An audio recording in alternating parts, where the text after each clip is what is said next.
So therefore, there's a lot of argument, the constitutional arguments, the moral arguments, as well as the military arguments of why we're at a point now that we have to change our foreign policy. And I think that's happening. I have sensed it. I mean, compared to 4 years ago, doing campaigning and debates, the attitude was different. But the American people are waking up and they realize that it makes no sense for us to continue to do this. And I'm delighted to know that in these last 4 years of the tremendous interest in the Federal Reserve System. Last year, by working together with the Republicans as well as the Democrats, transparency of the Fed is endorsed by 80% of the American people. And guess why? Because they've heard stories about what has happened. You know, they created this huge bubble, and most people didn't fully understand how it happened, but they understood and got interested in what was going on with TARP funds and what the Federal Reserve was doing. The Federal Reserve pumped into the system $15 trillion. It's a huge amount of money, more than the Congress can do. So it's totally out of control. It's more powerful than the Congress when it comes to how much money they can spend. And 1/3 of what the Fed was involved in was bailing out foreign banks.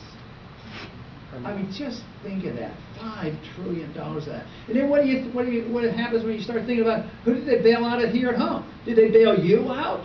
I mean, did they bail out your friends, or have you heard stories? How many people have lost their jobs and lost their homes in this country? But who got bailed out? The very people who were ripping us off in a system that was intertwined with the Federal Reserve, who did all the speculating in the derivatives market, and they finally got to the point that they became worthless. And guess what? You bought them through the Federal Reserve. They back up your dollar. That's why the dollar is in big trouble, because it used to be gold and silver backed up the dollar. Then it used to be just treasury bills backed up the dollar. Now it's these worthless assets that are literally used to back up the dollar. And they got the bailout, and the other people lost the job. Now, one thing I'm always interested in doing is talking to the opposition or people who disagree, that would consider themselves from the left and want to help people, and I recognize how serious they are, and social programs and welfare programs, and I understand that completely. I also understand that the truly humanitarian system that really works is free markets. That's how you really take care of people. But the answer to those who are concerned about what I'm saying, say, you don't care enough about the people.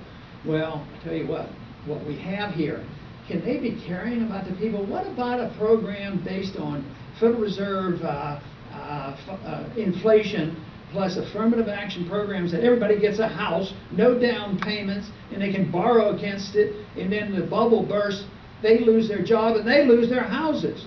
How can that be beneficial at the same time the system has bailed out the rich? And then when they come along and say, well, we have to have medical care for everybody.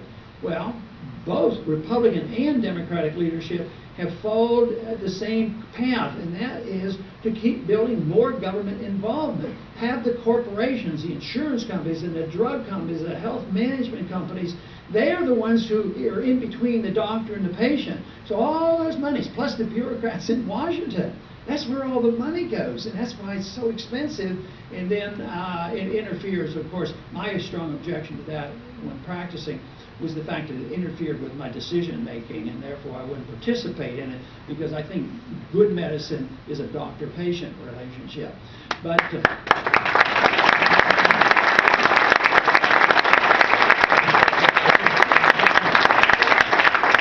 I have been a strong advocate for the freedom philosophy for a long time. I think the time is better now than it's ever been in the 30 years or so. Matter of fact, for many years I worked on the assumption that not too many people would even notice, and even my voting record for a long time they didn't notice.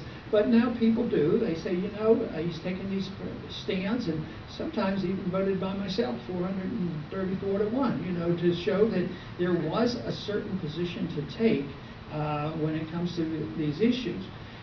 But the time is so ripe for this, because more and more people are waking up. So we have two sides going on. Everybody's worried. Everybody knows there's a problem, but one half is extremely worried because they have always been on the receiving end, and they don't see this as thank you very much for helping me out. I need help. I need to get back on my feet again. Many of them believe it's an entitlement. They believe they have a right to this, and they have a right to your money, and therefore government is supposed to tax you in order to take care of it. The other half now is recognizing this, that the system has gotten out of control. We've had too much government, and the solution is turning it back to the people. Let the people assume responsibility for themselves. And that's the system that I believe in, because I do not believe for a minute that government has the knowledge. People in Washington and in government, it's based on those who want to run things. The reason why I see fallacy is for two reasons. One is that government can't know what you want and what's best for you in the social sense or the economic sense. There's no way I can know your desires. But I know that freedom would allow you to make your own decision on how you spend your money and how you want to run your life. But if you turn it over to government, even though they think they're omnipotent, when they make a mistake, it affects every one of us. If you have the right to run your life and spend your money and you make a mistake, yes, you could get into trouble. But you don't have a right to go crawling to the government and say, I want my neighbors to take care of me. So there's a lot of responsibility put into this system where we actually recognize what liberty is all about. We had the most fantastic taste of that in this country in our early years. But since the 30s, I would say we have gone in the opposite direction. And that's why we're a debtor nation with less freedoms and more war. And this has to be reversed, because it will not be a nice place to live in if we can't reverse this. Now, they won't be able to create the wealth. There could be a lot more chaos, but that means if the authoritarians win, it's going to be with an iron rule. And believe me, they're there. I was one time sitting on a House floor, and it was one of these personal issue votes, and I said, why are you voting on this? Why do you have to tell people what they can do all the time? And he, with a very straight face, honestly says, you're not smart enough to know.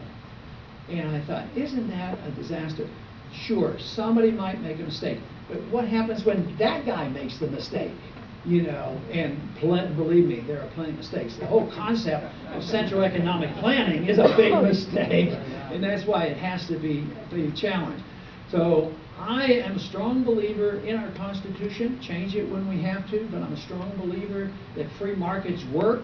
It's humanitarian. The principle of liberty protects you in your social values. It protects you in your school values. It protects homeschooling. It protects you in your religious values and church values. And at the same time, it means that the government is restrained from fighting these undeclared, unwinnable, constant wars that are bankrupting us. If we accept that whole package of what individual liberty is all about in the tradition of America, not accepting the idea that we go back to some dark age. Freedom is a new idea. It's been barely tested, but we go back at least to when we had a fair amount of it and an understanding and build on that. I don't doubt for a minute that we could come out of this rather quickly. Just like an individual, if they declare bankruptcy, they might have a bad year. But if they go back to work and work hard and can keep what they earn, we could work our way out of this. But the key to it is understanding and protecting liberty, and understanding the limited role for government to protect markets, to protect sound money and contracts and property rights. This is what the government is supposed to be doing, but unfortunately now our government is doing the opposite. So I ask you to consider these views very seriously. Hopefully you can join me in this campaign. Certainly we're anxious to get as many people to come to Ames. Ames voting is going to be crucial in what we do. It's a national recognized straw vote. If we do badly there, it will not be a good message for liberty, and it will not be a good message for my enthusiasm, because I'll be unhappy if I come in last. So please don't let that happen. But there's every reason to believe that things are going quite well, and you could help a lot if you believe in what we're doing. Come to Ames, vote, bring some people, and we'll send a message that will be heard around this country. Thank you very much.